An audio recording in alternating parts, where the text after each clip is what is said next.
À chaque fois que je vous ai parlé de la taille du pénis, vous m'avez dit, docteur, vous ne parlez jamais de la largeur.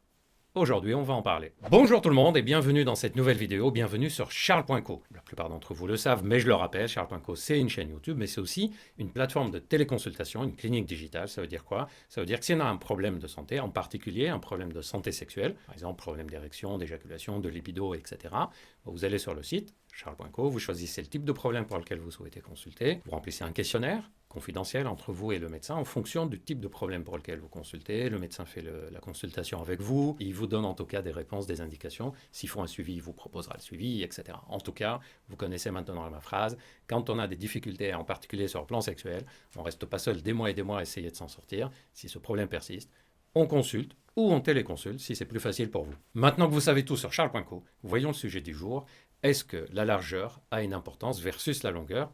On parle évidemment de la taille du pénis. Pour vous parler de ce sujet, j'aimerais surtout vous rapporter les résultats de 3 études que je trouve très intéressantes et qui donnent une idée qui se rapproche, je trouve, de la réalité. Ensuite, je vous dirai ce que j'en pense et ce qu'il faut retenir. La première étude est une étude américaine, faite par des femmes d'ailleurs, où on a demandé à des femmes de choisir parmi des moulages de pénis en érection et au repos, le pénis qui leur paraissait le plus intéressant pour elles, celui qui leur procurerait le plus de plaisir, en tout cas celle qu'elles préféreraient ou celle qu'elles trouvent le plus jolie, etc. C'était des moulages sur des vrais hommes, et donc c'était des pénis qui étaient faits, le moulage était en bleu juste pour ne pas induire en erreur si la couleur de peau est différente, etc. Bref, c'était une étude sérieuse publiée dans une revue sérieuse. Et dans cette étude, la plupart des femmes, la moyenne des femmes, a choisi une taille de pénis qui était légèrement au-dessus de la moyenne. Ça va, on ne va pas chipoter pour quelques millimètres au-dessus de la moyenne. Pour vous donner une idée, en longueur par exemple, elles ont choisi des tailles de pénis en moyenne aux alentours de 14,5 cm en longueur,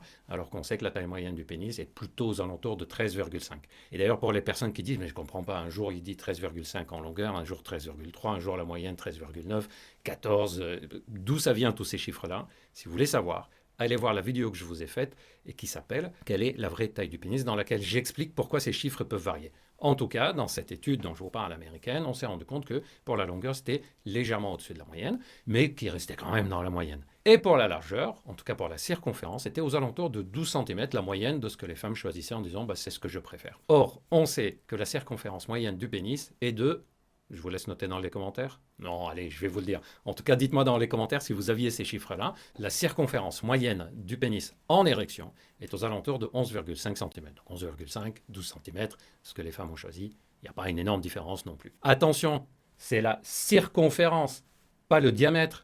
Il faut se souvenir des cours de mathématiques. Ce n'est pas le diamètre qui fait 11 cm et demi, c'est la circonférence. Ça fait toute la différence, hein. D'accord? Avant d'aller vous jeter sur votre pénis et le mesurer en circonférence pour voir si vous êtes dans la moyenne, et donc dans la moyenne de ce que les femmes ont choisi comme pénis qui leur convient. Attendez la suite. Deuxième étude. Cette fois-ci, c'est une étude australienne où on a demandé aux femmes de choisir le pénis qui leur paraisse le plus intéressant, mais cette fois-ci, le pénis n'était pas à part. C'était sur une sorte d'avatar, c'est-à-dire on voyait le bonhomme entier et le pénis. Et là, les choix étaient un peu différents en fonction du reste de la forme du corps. C'est-à-dire, même si on s'est rendu compte que ça rejoignait un tout petit peu la première étude, quoique, en fait, quand le pénis était de taille moyenne, peu importe dans quelle mesure, mais que ça restait dans la moyenne, bah, finalement, il n'y avait pas une grande différence et que les femmes faisaient une différence quand c'était très très bas, c'est-à-dire quand on était dans la situation de micro-pénis, ou très élevé, c'est-à-dire dans les pénis de taille très très au-dessus de la moyenne. Mais sinon, dans les tailles qui tournaient autour de la moyenne, les femmes disaient à peu près la même chose. Sauf que cette fois-ci, elles choisissaient aussi en tenant compte du reste du corps. C'est-à-dire que si le pénis était de façon harmonieuse avec le corps, elles trouvaient que ça correspondait. Et il y avait une largeur qui comptait. Je sais que vous allez attendre. Quelle est cette largeur? Vous allez être déçus. Parce qu'elle parle de la largeur, non pas du pénis, mais des épaules par rapport à la taille, tour de taille. C'est-à-dire, on n'est pas en train de dire que plus les épaules étaient larges, mieux c'était. Sinon, je suis mal barré, moi aussi. Non, c'est l'équilibre entre la taille de l'épaule et le tour de taille. En gros, la silhouette un peu harmonieuse. Et donc, finalement, la taille du pénis pouvait être un peu en dessous de la moyenne, mais si le tout était harmonieux, ça correspondait. Et elle disait, OK, ça me va. Donc, vous voyez, ça commence à être pondéré par des choses qui ne correspondent pas qu'au pénis.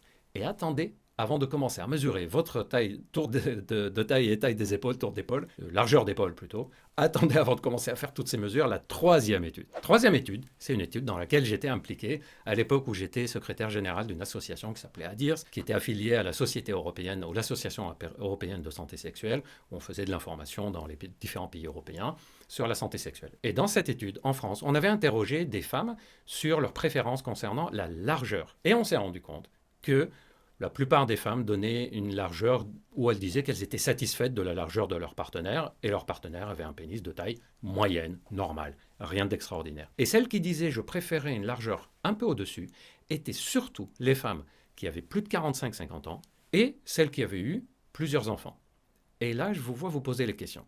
Est-ce que c'est parce qu'elles ont plus d'expérience et elles préfèrent le pénis plus élevé, ou est-ce que parce qu'il y a un relâchement du tonus au niveau du vagin? Si vous voulez savoir la vraie réponse là-dessus, vous pouvez aller voir la vidéo. Je vais vous donner une réponse maintenant, ne vous inquiétez pas. Mais vous pouvez aussi aller voir la vidéo que je vous ai faite qui parle de comment bien utiliser le pénis, en particulier quand il est de taille moyenne ou de petite taille. Comment bien utiliser un petit pénis. Je vous ai donné plein de conseils dedans. Et dans cette vidéo, je vous explique que la façon avec laquelle le pénis pénètre avait son importance, c'est-à-dire l'angle de la pénétration a son importance, parce qu'on a le tonus du canal du vagin qui joue sur la sensation de plaisir féminin.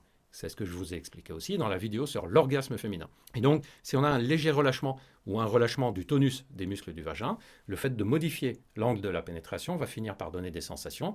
Donc, ce n'est pas juste en augmentant le volume, c'est aussi en adaptant la position dans laquelle on est. D'ailleurs, tout ce que je vous raconte là, ce sont des choses pour lesquelles les hommes consultent peu parce qu'ils ont honte, ils cherchent des informations. Et je sais que beaucoup d'hommes, par exemple, vont écouter cette vidéo et vont dire « Ok, d'accord, je suis convaincu, mais quand même, je n'arrive pas à enlever de ma tête l'idée que mon pénis n'est pas suffisant ou je ne peux pas être un bon amant avec mon pénis. » C'est ce qu'on appelle l'idée obsédante. Ça aussi, je vous en ai déjà parlé dans d'autres vidéos. Ça doit se soigner, c'est-à-dire quand ça devient une sorte d'obsession dans la tête, quelque chose qu'on n'arrive pas à enlever, ça devient infernal même parfois à vivre pour les hommes qui ont cette idée que leur pénis n'est pas bon. Ils ont beau mesurer, écouter les vidéos que je fais, ils sont encore persuadés que c'est trop petit ou ce n'est pas suffisant.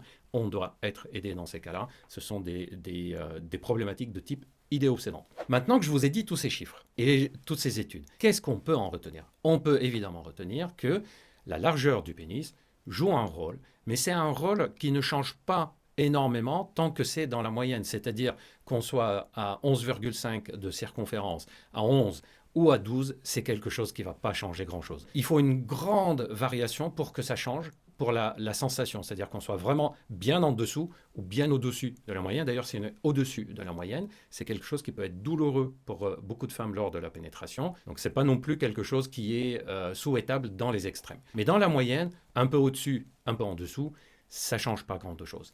À condition qu'il y ait tout le reste qui va avec. Parce que quand on interroge les femmes, et quand on interroge les hommes aussi, parce qu'on a fait des études sur la taille du pénis auprès des hommes, en fait, on se rend compte que c'est le reste qui fait la différence.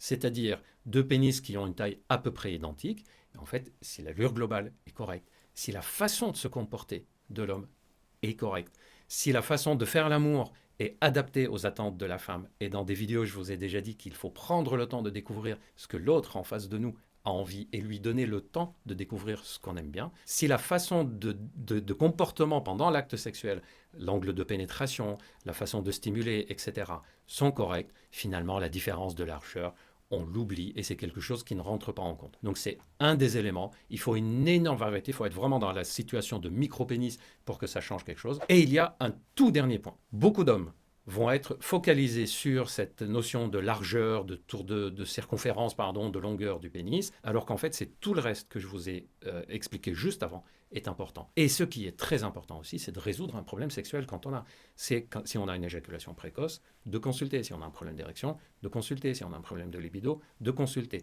Parce que plus on se sent bien, moins on a de problèmes sexuels, et plus on va se comporter d'une façon qui va embarquer l'autre avec nous dans le plaisir, et ce n'est pas 0,5 cm ou 1 cm de différence qui va changer quoi que ce soit. Voilà, j'espère que cette vidéo vous a plu, j'espère que vous avez appris des choses. N'hésitez pas à aller voir toutes les autres vidéos sur la chaîne, je vous parle de plein de sujets. D'ailleurs, n'hésitez pas à me dire dans les commentaires si vous avez aimé ce qu'on a dit aujourd'hui. N'oubliez pas de vous abonner si vous n'êtes pas encore abonné. On a besoin de tout le monde pour faire monter cette chaîne et en faire une très grande chaîne de santé. Je vous parlerai encore de plein de sujets sur la santé sexuelle, mais aussi plein d'autres sujets de santé, que ce soit sur le poids, sur l'alimentation, sur la testostérone, sur la transpiration, etc. Prenez bien soin de vous et à très bientôt.